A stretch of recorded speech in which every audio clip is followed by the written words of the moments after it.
From the world of politics to the world of business, this is Balance of Power.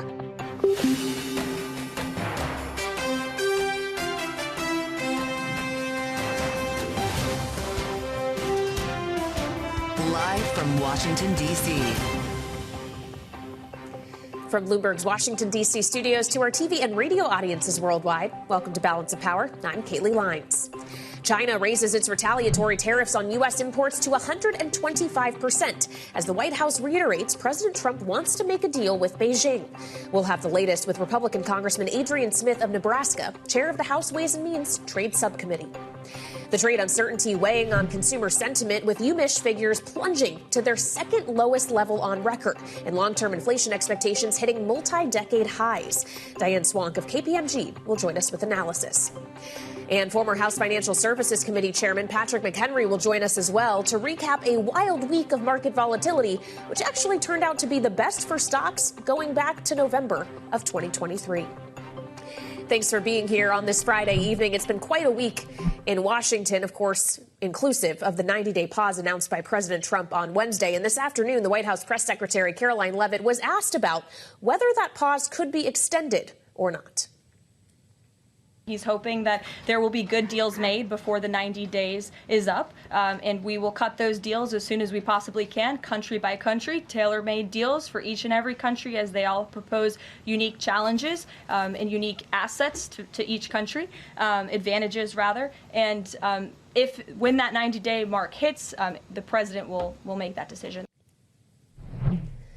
Joining me now with the latest is Bloomberg's Laura Davison, who helps us cover the White House and politics here in Washington. So as she's talking about these kind of tailor-made deals, Laura, when we are talking about dozens of trading partners, how long realistically is this going to take? Is the 90-day window going to prove to be enough? That is almost certainly too short. Typically, a trade deal would take months, if not a couple years, to hammer out. Doing, 60 or 70 or 80 of these, over the course of 90 days. There's only a handful of people who are really able to sign off on these deals. You have, Trump, of course, but, Navarro and Howard Lutnick and Scott Bessent around him. But this is, a small number of people having to talk with a vast numbers of trading partners. It's very likely it's going to take significantly longer. Well, and it seems the one partner that they want to talk to most is the one who is least willing to talk to us in terms of the scale with which we're dealing with the trade war between the U.S. and China. China slaps back with 125% tariff on our goods. We have 145% tariff on Chinese goods, effectively chokes off all trade between the two countries. And yet it seems that neither one wants to be the one to pick up the phone first. It seemed there was a little bit of a glimmer of potentially a deal could be on the horizon, or not a deal, at least the start of talks,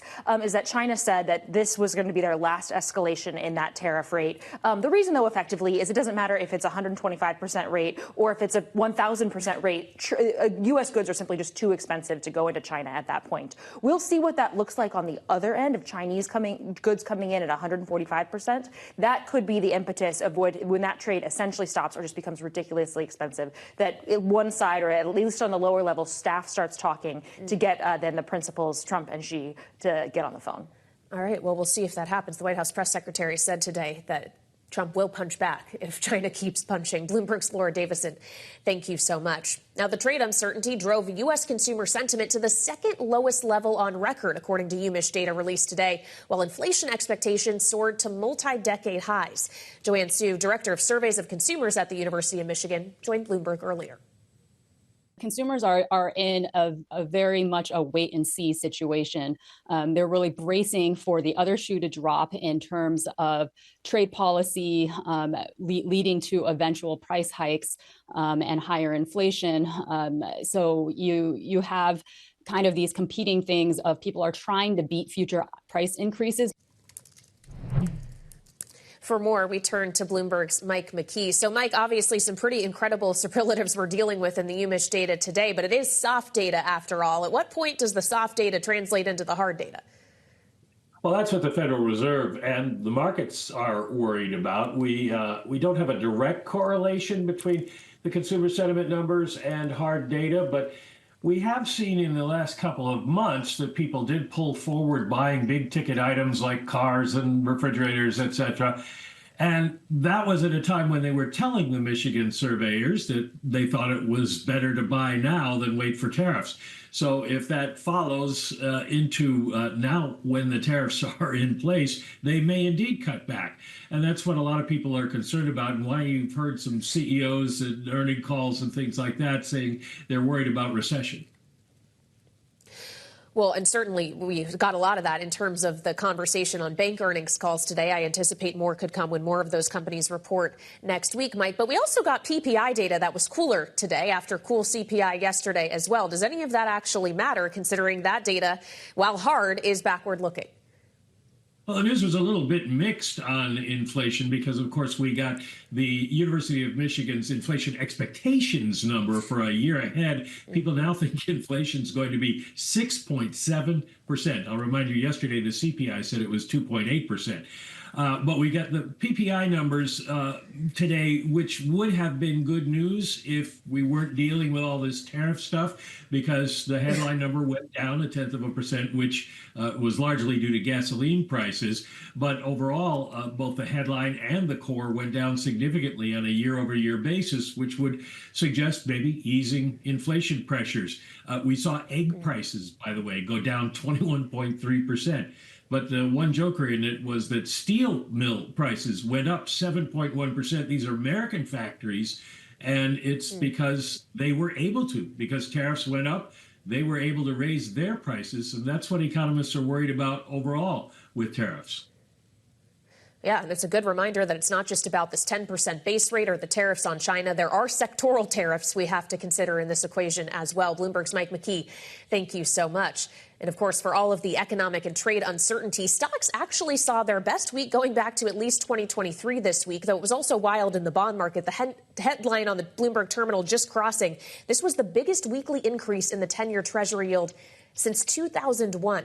Joining us with a recap of the action is Bloomberg's Scarlet Fu, live from New York. Scarlet, incredible week. Incredible week, and you definitely pointed to the main show, which is the move higher in Treasury yields. Well, let's start with stocks. They finished higher on the day, and they wrapped up a big week, up more than 5% across the major indexes, really picking up some momentum after Boston Fed President Susan Collins indicated the Federal Reserve would be ready to step in and help stabilize the financial markets if needed. And that was enough to send things off to the races. Although, having spoken to a couple of analysts on our program, they say that it's not even clear that Fed support is what would really address the underlying issues here, which is incredible uncertainty over what's to come. It's been a roller coaster ride over the past 7 days. You look at the S&P 500 since April 2nd, when President Trump announced the reciprocal tariffs. There was a 664-point swing from peak to trough, really highlighting the inability for people to get any visibility, any kind of certainty on what is coming next. The bigger concern here, as you mentioned, is the moves in the Treasury market. And if you look at how yields have moved higher and the dollar has moved lower, it's a reflection of people perhaps reconsidering the U.S. dollar and its U.S. Treasury status as the ultimate safe havens. There are a lot of long-term questions at play now over the U.S.'s policy and leadership. And in addition, a lot of people are saying that there might be evidence that countries like China could be selling treasuries now in retaliation for the tariffs. All right, Bloomberg's Scarlet Fu in New York, thank you so much. And coming up, we'll pose some of those questions that Charlotte was just alluding to with our next guest as we consider the economic and market impact of President Trump's tariff policy shifts. Diane Swonk, chief economist at KPMG, will join next on Balance of Power on Bloomberg TV and radio.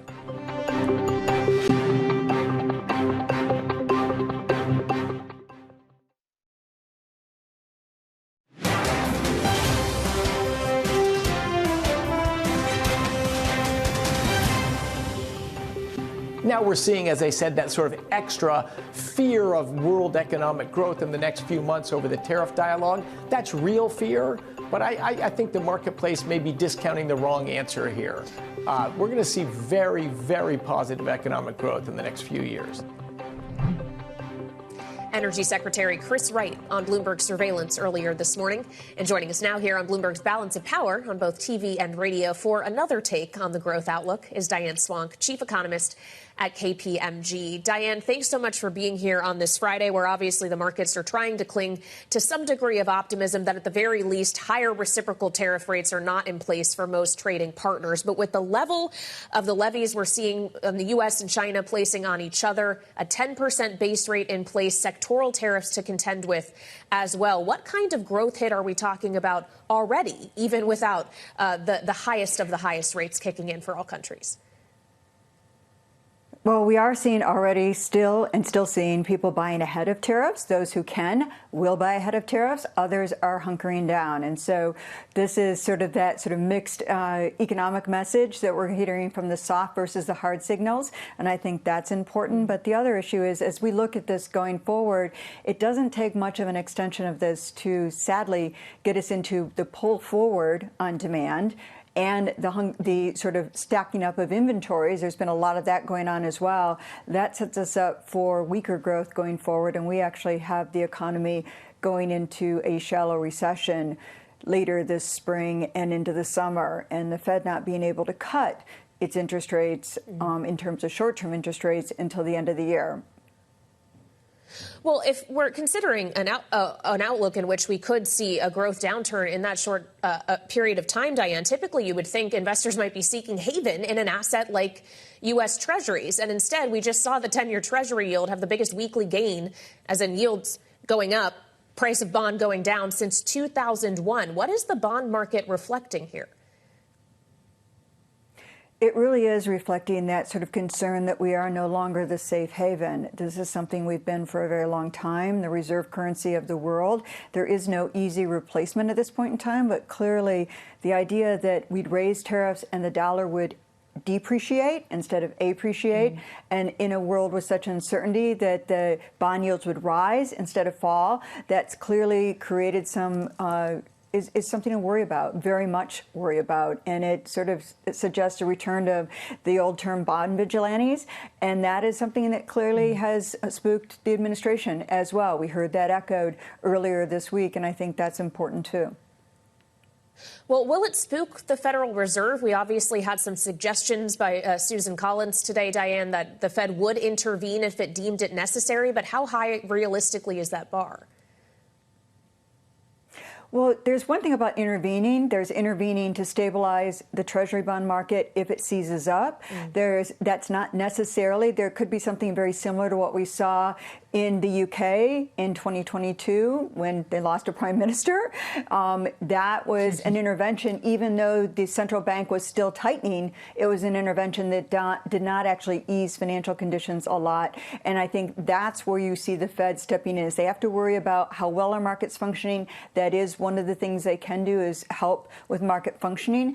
But on the other side of it, actually cutting rates, that's a different equation. And so I think the interventions, you have to be very careful about what the Fed is thinking about and how they'll delineate those. And I would suspect that they would be looking at ways to delineate, much like they did when we saw as they began to raise rates in 2022 and we had a banking crisis. Well, I take your point on the different kind of tools the Fed would be wielding here, that it's not just about the interest rate mechanism, but on the idea of rate cuts, considering the inflation data we got today and yesterday across CPI and PPI, which of course feeds into PCE, the preferred inflation metric. Would that not be a suggestion that the Fed actually has to be less worried about inflation and can pay more attention to the other side of the dual mandate? Or because that data is backward looking before a lot of these tariffs kicked in, does that effectively have no influence on the Fed at this point? Well, sadly, I think the latter is true. If this was another world, this would be a time when the Fed would be doing its happy dance and saying, hey, we won. We are defeating inflation effectively, and we can continue cutting. That is not the case today. Also, the PPI does not include some of the tariffs that have already gone into effect. PPI does not include tariffs into their numbers. But as Mike pointed out, Mike McKee earlier, that steel prices had been front-running. They've been stockpiling ahead, and we saw steel prices pick up, and that showed up in the PPI today. That's going to go through into other manufacturing costs, and we know those prices are coming down the pike. What we heard Jay Powell say on April 4th and what we've heard Neil Kashkari echo today is that, there is a risk of both higher inflation and weaker growth. If push comes to shove and you have higher inflation that you're unsure about it sticking, when the embers of inflation are still smoldering, you're not going to cut rates. All right. Stagflation remains the buzzword. Diane Swonk, chief economist at KPMG, thank you so much for joining us on this Friday. And still ahead, the chair of the House Ways and Means Committee's Trade Subcommittee will join us with his take on this week's tariff whiplash. Republican Congressman Adrian Smith of Nebraska is next on Balance of Power on Bloomberg TV and radio.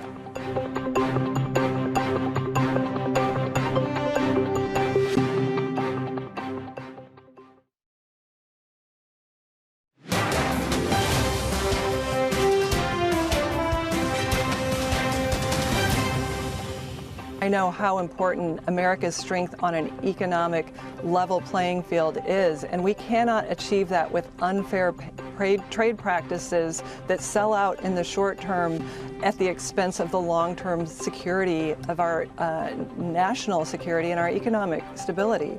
And so I fully support what the president's doing. It's working. 75 countries at the table to negotiate, and this is tremendous progress in the space of a week.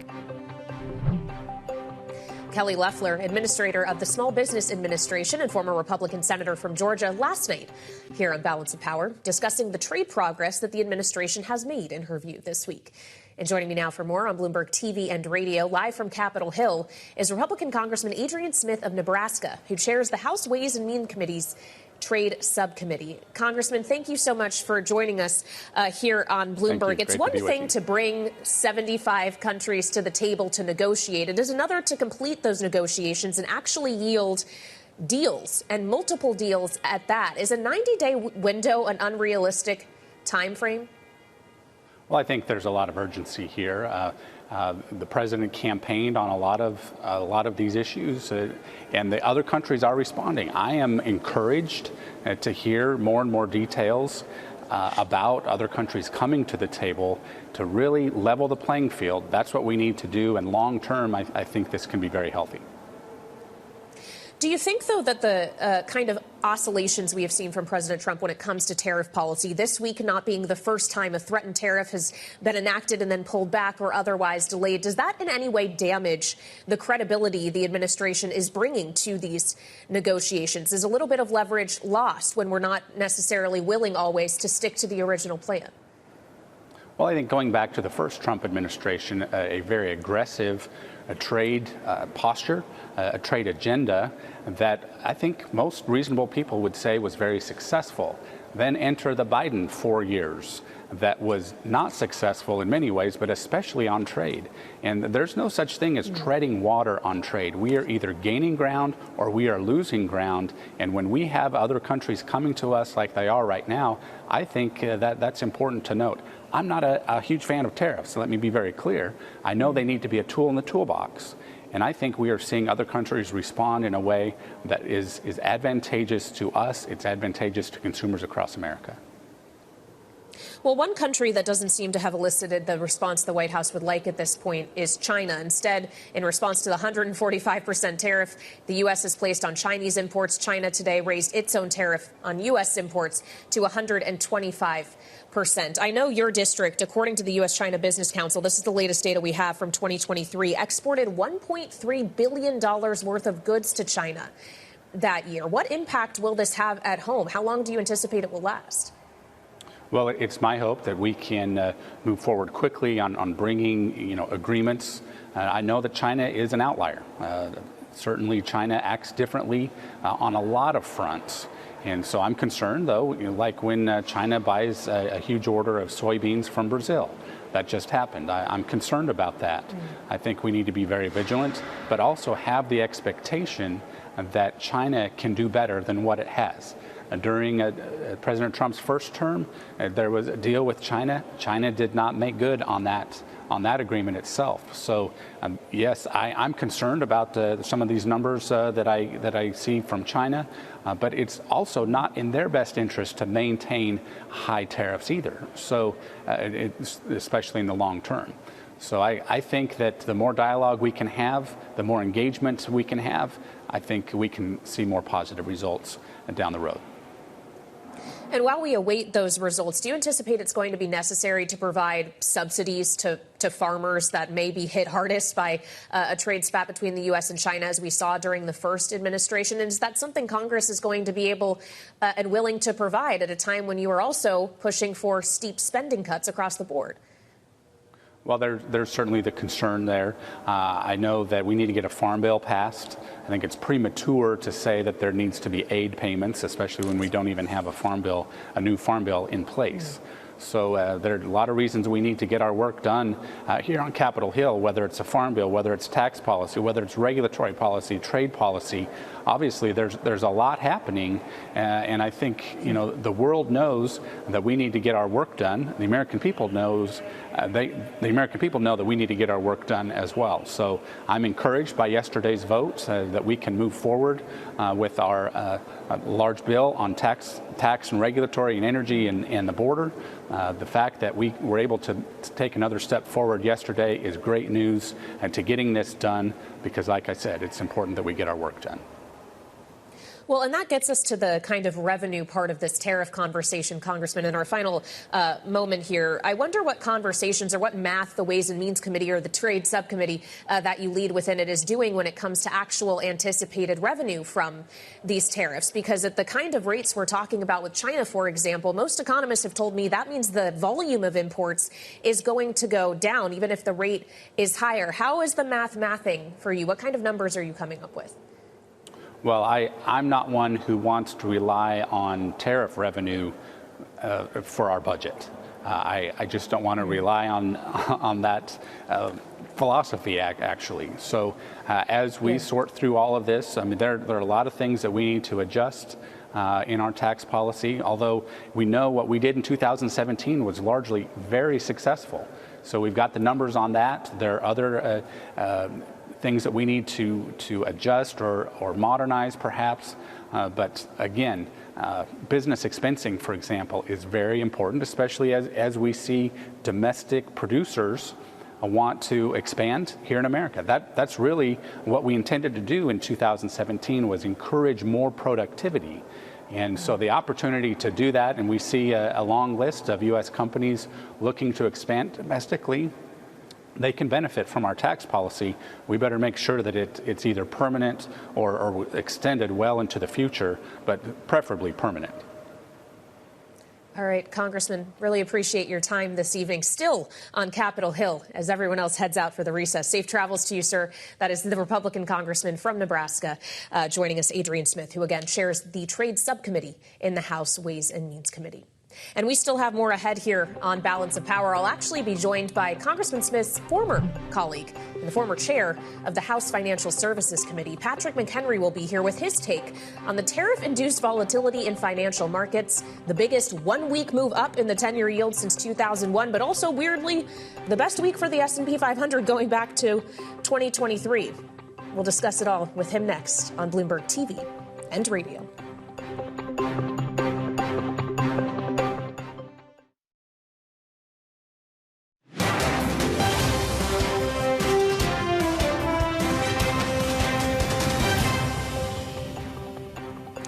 This is Balance of Power on Bloomberg TV and radio. I'm Kaylee Lines. Some breaking news out this hour from Argentina. The country says the IMF will give it $16 billion in financing this year. Argentina, of course, is also making changes to how its currency trades. And Bloomberg's international economics and policy correspondent, Mike McKee, is back with us now. Mike, obviously, Argentina is no stranger to getting money from the IMF. What's the need this time around? Well, it's pretty much the same need as they've had many times in the past. They can't pay their foreign bills because inflation is running ahead of their ability to use their foreign exchange reserves. They've spent them down too much. And part of the problem, as you mentioned, is the currency regime that they have. They've used a crawling peg, which allows the currency to depreciate at a 1% rate. But unfortunately, that's not kept up with the rate of inflation. So today, Argentina announced that it was going to go to a currency band, something similar to what, say, China uses, that would allow the peso to move between 1,400 and 14,000 to a dollar on a daily basis. Now, we'll see how quickly that leads to a major devaluation. Obviously, the markets are closed, but Forex analysts have been expecting that it would lead to a devaluation. And the whole idea is basically if they do that, then the IMF's going to roll over a loan, $20 billion for 10 years, but 15 of it will come to Argentina this year, which would enable them to continue paying their foreign exchange bills and hopefully keep President Milei's reforms on track. But we'll see how all this plays out in the foreign exchange markets. This is the 23rd agreement between Argentina and the IMF. They hope it's the last, but I'm sure a lot of people in the markets aren't betting that's the case.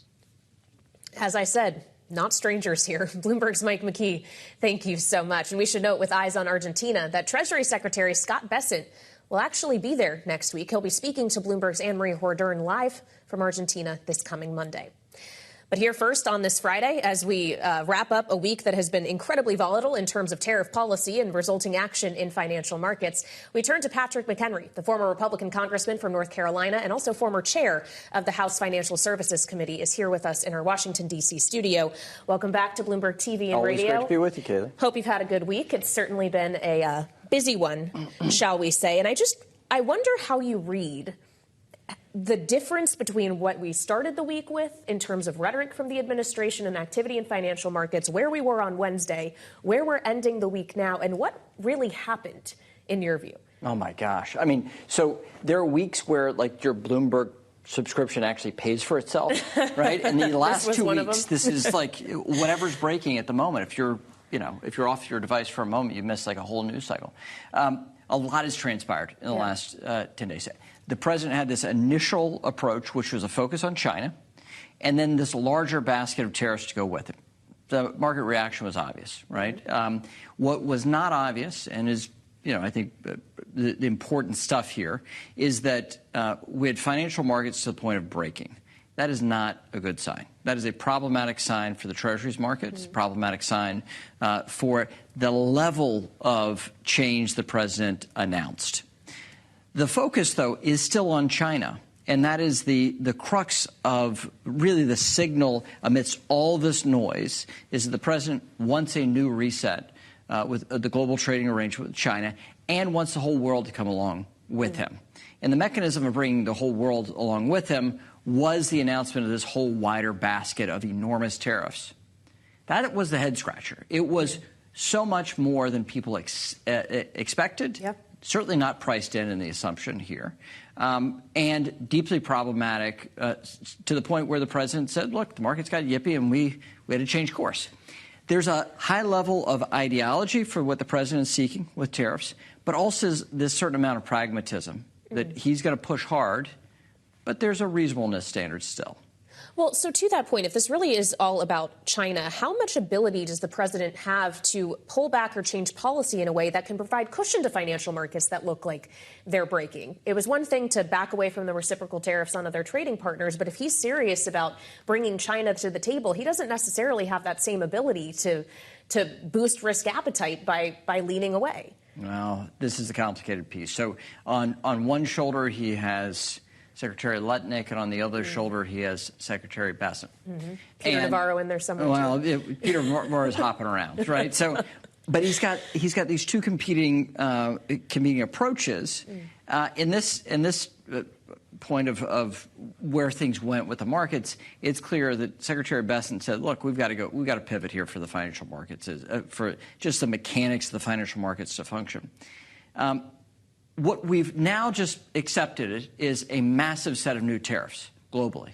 And that is like a huge relief to the market that where we land is still a substantial basket of tariffs on all of our trading partners. Yet the market has responded like this is fabulous news. It is not what, if we'd predicted this a month ago, you would not think that this level of tariff would be a relief to the markets. That's kind of an interesting takeaway of how dramatic what we've seen day by day, and we end up at a spot that is much higher than markets priced in a month ago. and Washington had priced in a month ago. Well, there may be relief in equity markets. I'm not sure we could say the same necessarily about the bond market. With a 50 basis point move higher on the week on the 10-year Treasury yield, there's now questions as to whether or not this is the safe haven asset it once was. Do you see reason here to question the creditworthiness of the United States? Is full faith and credit about to disappear? Well, no. I mean, that usually comes to the fore in the debt ceiling negotiations. Well, we have that ahead of us, too. And that's to come. But what you've already seen is the House of Representatives pass a raising the debt ceiling. The Senate, likewise. And so, that's all coming together on Capitol Hill for reconciliation. That should be a little bit of a relief to the financial markets that part will function in a Republican Washington that's already been passed the House and the Senate. But us being the domicile for safety is highly questioned by the markets, obviously. But it's still a comparison trade, frankly. I mean, where we are is compared to the rest of the globe. We still have a strong economy, still have all these great things going for us in our markets. What we want is a consistent set of policy from the executive branch. What we want is regulatory relief, and we want certainty on tax policy. So this does put the onus on Capitol Hill to perform on tax policy and spending cuts. It does put an onus on the administration to deliver the regulatory relief that we all assume was going to happen at a breakneck pace. Is there any role for the Federal Reserve in this to keep things stable, or is it really up to those who have been elected to lead the government, whether at the executive or legislative level? Well, I think what we see where we are now is that the Fed did have a say.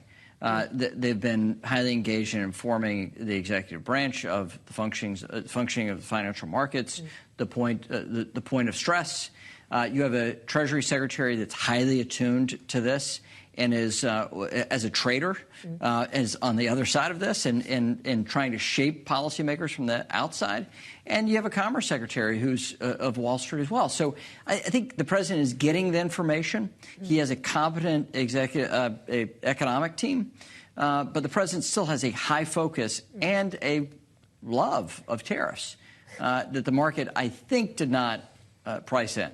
Favorite word in the dictionary. The president also doesn't have to think about re-election, unlike some of your former colleagues in the House who have the midterms coming up very quickly in 2026. How do you think that all of this uncertainty around tariffs actually changes the political calculus when considering whether or not Republicans are going to be able to retain the majority? Well, let's see what the months ahead are. I think the best time to take political pain is as far a distant from the next election as possible, right? So now's better than spring 2026. Correct. And so, but 2 months ago would be better than today, obviously. So I think the judgment of this president will be at the ballot box for the midterm, yes, and performance of congressional leaders as well.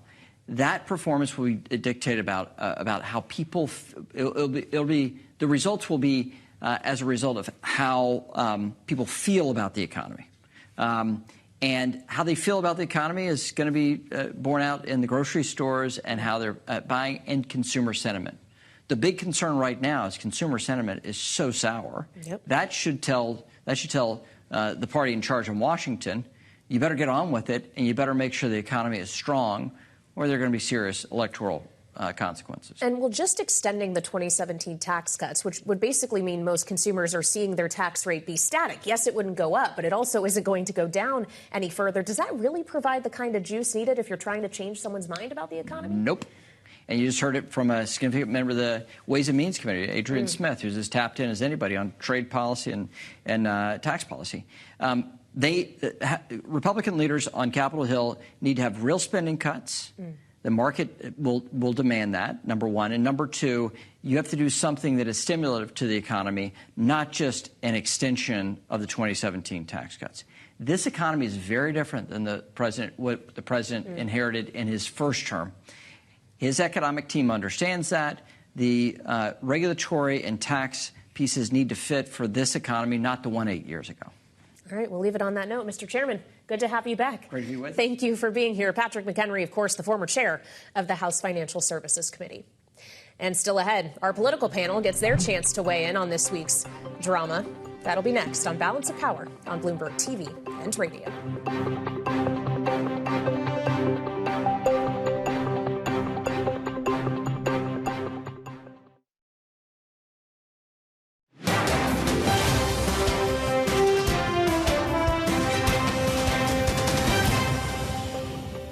The president is, as I just said, trying to renegotiate the global trade agenda that has ripped off the American people for far too long. As he said, this is going to be a period of transition. He wants consumers to trust in him, and they should trust in him. Trust in President Trump. He knows what he's doing. This is a proven economic formula. White House Press Secretary Caroline Leavitt urging patience on the part of consumers as the administration pursues massive changes in U.S. trade policy. This, of course, comes after new data today revealed tumbling consumer sentiment and skyrocketing inflation expectations on, yes, growing concerns from tariffs. And joining me now for more here on Bloomberg TV and radio is this evening's political panel. Bloomberg Politics contributors Rick Davis, Stone Court Capital partner and Republican strategist, alongside Democratic analyst Jeannie Shanzano, political science professor at Iona University. Rick, I know you love UMich consumer sentiment. Obviously, there's a bit of political lean in this data always. But what does this signal about whether or not consumers are really feeling like they want to have patience with this administration?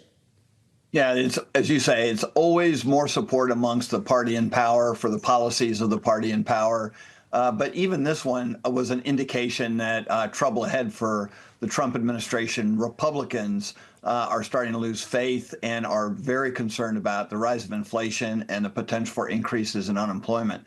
So look, I mean, this is really the best guide we're going to get, the Consumer Sentiment Index, to what people are feeling. And it does track what we're seeing in public polling that has been released in the last week, that people are losing confidence that the administration's strategy around tariffs are going to do anything other than raise inflation, increase unemployment, and the risk to running into a recession, echoed by executives up and down Wall Street, has really put the economy in a perilous position. Well, so does that provide opportunity for the other side of the aisle? Jeannie, is this actually the messaging opening on an issue that arguably Democrats lost on in November, now something they can use in their favor? Absolutely. And we're hearing that all throughout the Democratic Party. Hakeem Jeffries, interestingly enough, Chuck Schumer seems to have made the right decision in keeping the government open, even though the liberals were very upset with him, because had he not, Donald Trump would have blamed the Democrats for the economic situation. But now, of course, the blame falls squarely where it should lie, and that is on the president for one of the most ill-conceived and ill-executed policy decisions we've ever seen. And Kayleigh, I have a prediction for you since it's a Friday. Donald Trump is going to have to, as the days and weeks go on, if this doesn't get better, he's going to have to blame someone. And I think that blame is going to fall on Jerome Powell. And I think he will move to try to remove Jerome Powell. And that will give him some, and that media sphere on the right, somebody to blame for this. So I am watching for him to lay the blame at the Fed chair's feet when he refuses to lower the rates at the next meeting, if he does. I'm not sure removing the Fed chairman would be one way to soothe markets that have obviously been incredibly worried about these policies, Rick. So I don't know what you think on that thesis from Jeannie. Would it be Jerome Powell, or is it someone within the administration like Peter Navarro or Howard Lutnick or Scott Bessent, for example? Yeah, it's always a revolving door at the Trump White House. We learned that from his administration the first time around. So we can expect turnover no matter what, right? Even on a good day, there's firings. And of course, we see even today, they announced the firing of the base commander in Greenland because they didn't toe the line when the vice president was there. So, you know, the hatchet has been falling pretty repeatedly in this administration. But look, this team, the best thing they could do is actually hang together. The minute there's more openings where there's dissent internally, the more likely Democrats will get a foothold in the attacks. I don't know about this Jerome Powell thing. I call hockey puck on that on a Friday afternoon. But I think that what you really have seen this week is a consolidation of power with the Treasury Secretary, Scott Bessent. He is clearly first amongst equals on the tariff regime now. And I think that will add some credibility to what Wall Street's worried about, which is the chaos that has ensued since this policy has been embarked upon, and hopefully create a little stability going into next week. I'll note once again that our colleague Anne-Marie Hordern is going to be able to sit down exclusively with Scott Bessent in Argentina on Monday, and we'll look to hear more from him about these policies. But to the point that Rick was just making on credibility, Jeannie, the messaging we've gotten from the White House in the aftermath of Trump's decision to implement this 90-day pause was that this has always been the art of the deal. This shows the great degree of leverage that President Trump has in trying to negotiate trade deals with all of these different partners. But has there been actually some leverage lost, some credibility damaged because these policies keep changing? Why would a country believe or take at face value the words of the president now?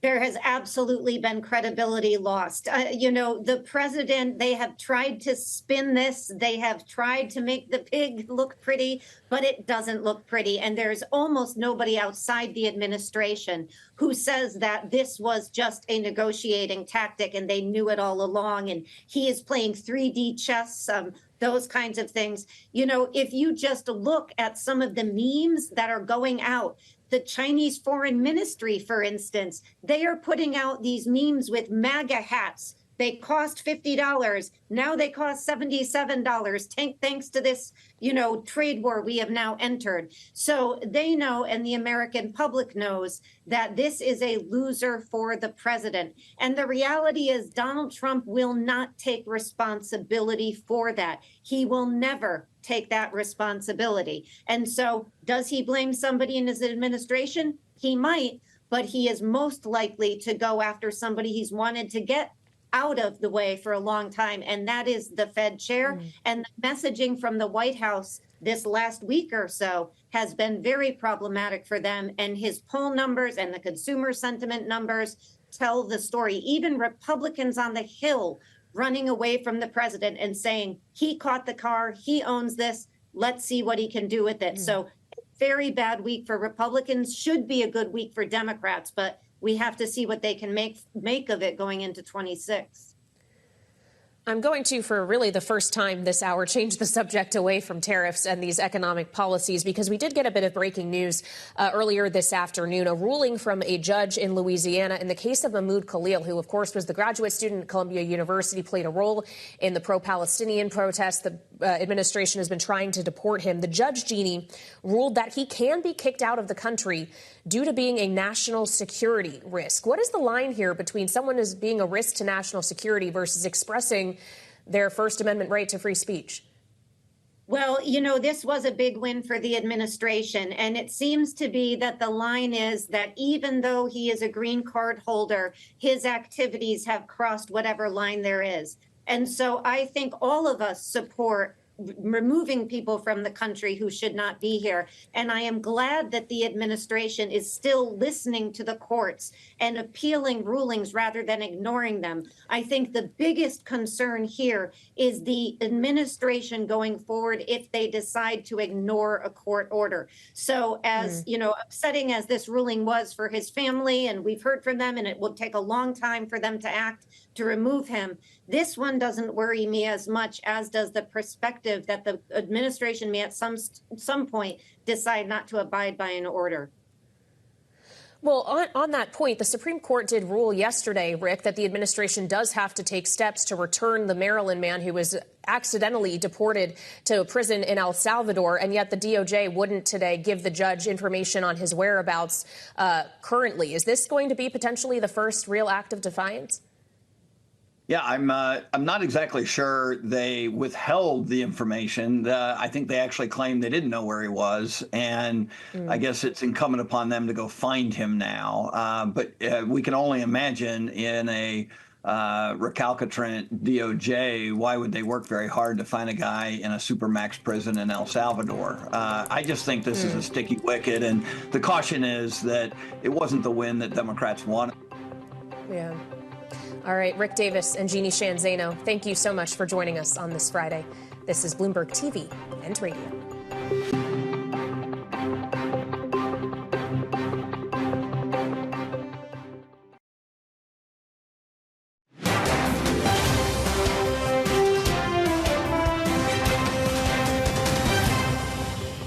Do all the Gulf neighbors want the same thing we want? Yes. Do they fear a nuclear-armed Iran? Absolutely. Do they think now is the time to turn the screws and end Iran's nuclear weapons program? Absolutely. In 40 years of trouble, 45 years of trouble from Iran, we've never had a better chance to reduce Iranian power, reduce Iranian tyranny in the Middle East, and we don't want to miss that opportunity. Energy Secretary Chris Wright this morning on Bloomberg ahead of a meeting tomorrow in Oman between U.S. and Iranian officials, the highest level talks on the country's nuclear program since 2022.